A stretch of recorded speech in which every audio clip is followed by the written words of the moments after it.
აი დაგანახოთ ადამიანებო, არავითარი მანქანა არ მოძრაობს. არავითარი მანქანა არ მოძრაობს და ხალხი დგას და ელოდება.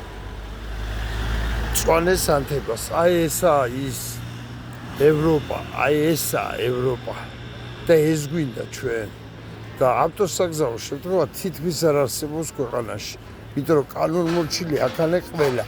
აი აქ ახლა ამ ხალხში ვინც არ დაარღვიეს კანონი. ქალაქის მერის თანაშეწეს დგას, პროფესორის დგას და რა ვიცი, მათხოვარიც. მაგრამ არ დაარღვია, არავინ არ დაარღვია. ვერავინ ვერ დაარღვია. თეცა აქვენ მე მშვიდობა და შევხედოთ საქართველოს. შევხედოთ ღიარ გავა რომ ბავშვი არ მოგვიდეს. ღიარ გავა ის შობელძაღლე. ღიარ გავა რომ ავტოსაგზაო შემთხვევა არ იყოს. გვინდა ამაგჭაობი და არ გვინდა ევროპა. მე გიჩევთ ევროპას. აი ზუსტად ასე, აი კანონმორჩილებას. რომ არ იყოს სვერპლი, რომ არ იყოს ადამიანები არ კვდებოდნენ.